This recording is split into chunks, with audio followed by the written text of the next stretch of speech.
Hello lovely people! If you're new here, then hi, I'm Jessica. I use my channel to make videos about heavy things in a light-hearted way, mainly disability, deafness and chronic illness related, but also gay things.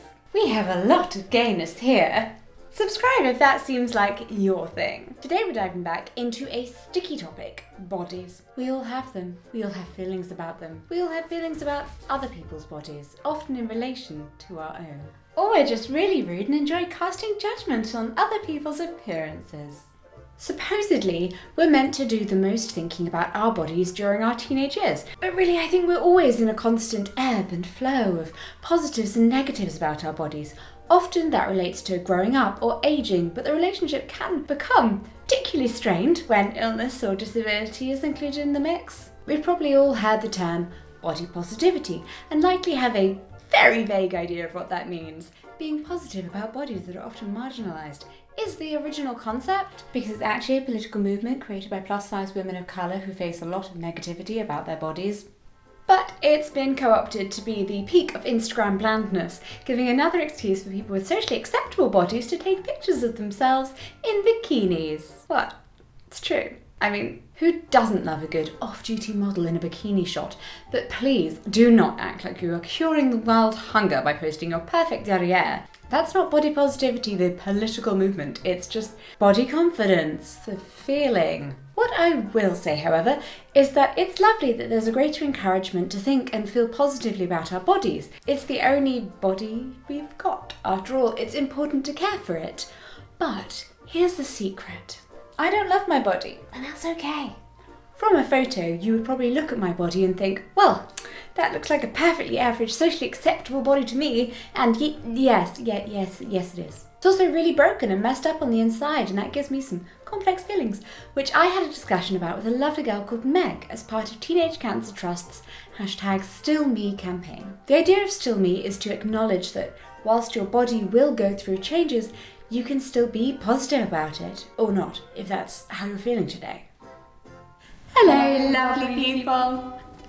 That was really good! I think I messed well it up done! at the end. No, I was impressed. Okay, Today I am joined by Meg, and we're going to be talking about how you don't actually have to love your body. But also, you can love your body even when other people are telling you that you couldn't love your body. And there's no right way or wrong way to think about your own body because it's your body. So you and I both have had kind of interesting relationships, journeys with our bodies. Yeah. Yeah, do you want to tell us a bit about yours? I was 21, so this was 2.5 years ago, and I was diagnosed with a blood cancer called Hodgkin's lymphoma. So I went through chemotherapy and lost my hair, and that obviously had a really big impact on just how I felt about myself. I came out the other side. Last week was my 2-year clear, but I still, you still deal with these things. Yeah. Your relationship with your body has completely changed. So yeah, that's why I'm here to talk about it. And obviously being young is quite a difficult time to get ill in itself, because when we're teenagers or when we're in our early 20s, we're still developing our own relationships with our bodies.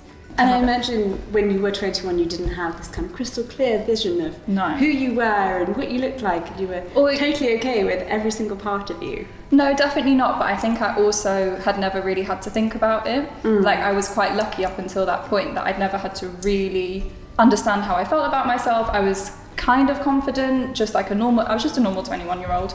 And then I didn't have any of the coping mechanisms you need for things like that because I just never had to learn them. You realise things that you thought you were confident about, you maybe weren't, and then you learn a little bit more about what actually made you confident before, and it probably wasn't what you thought it was. No, I get that. When I first got ill, I was 17, and up to that point, I hadn't really ever thought about the way I looked that much at all. I was really into fashion, but the way that my body was formed wasn't something that upset me or that I ever had to really even think about.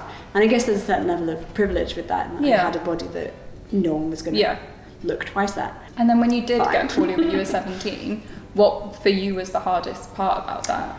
So when I became really ill when I was 17, I lost weight kind of gradually over the first year, I think, and then it just sort of plateaued because I have connective tissue problems that associate to my guts and my digestion and how I digest things, and I stopped being able to digest food properly. So I was intaking a lot of calories. Like I'd be having cake and cream for breakfast, and I just could not keep weight on. There was almost something that was positive about it in that I looked more ill, and it was easier for me to be treated. Yeah. Because when you go to hospital and you have an invisible illness, you don't get treated necessarily very seriously. Yeah. Because people can't tell what's going on. Can't see it. Yeah. But when you look very ill, suddenly people are like, oh, can I help you? Yeah. It had a really negative impact on the people around me in my life, which I found was the most surprising part of it. In what way? In that people around me would sort of remind me that I didn't look good. Right. Yeah. They would be like, oh, it's such a shame that you're this thin. I'm like, yeah, not helpful. is this an okay thing to say to someone? I don't think so. I used to have really, really long blonde curly hair, and then when I knew I was going to lose it, I wanted to donate it to the Little Princess Trust because they gave me a wig. So I was like, okay, fine, you can have some of my old bleached hair. That's fine, you can take it.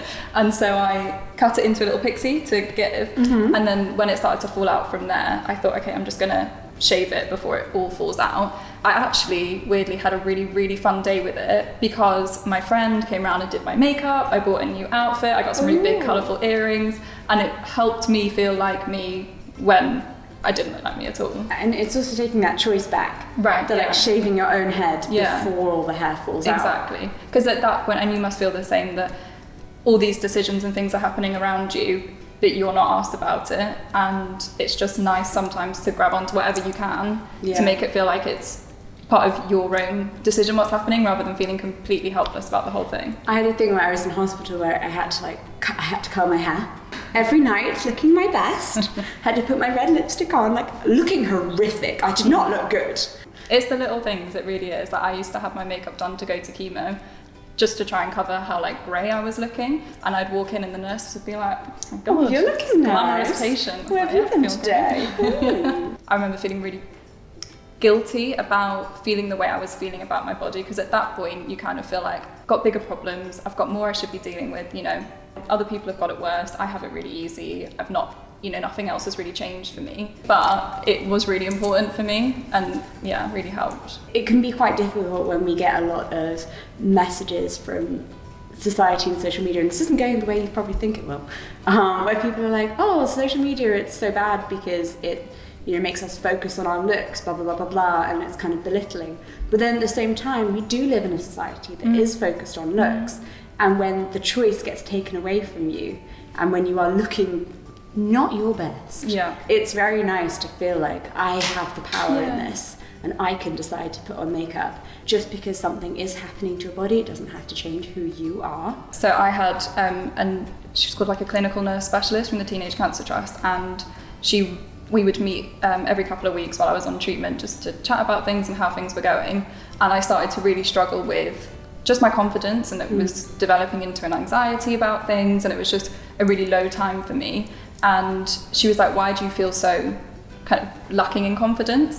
And I said, it's because I don't have any hair anymore. And she was like, oh, so you were confident because you had hair? I was like, well, no, that's silly. Of course I wasn't confident because I had hair. I was confident, and we like worked through the different things about me and my life and the people around me that made me feel like me, like Meg, and realised that some of it might look a little different right now, but actually the basis of it was still there. So. Yeah, like our outsides are just representations of the confidence that we feel inside based on who we are as people and how awesome we are. Exactly, things that we're like passionate about, people we like to spend time with, they make you feel like you. Yeah. So that's really important to like get as much of as you can.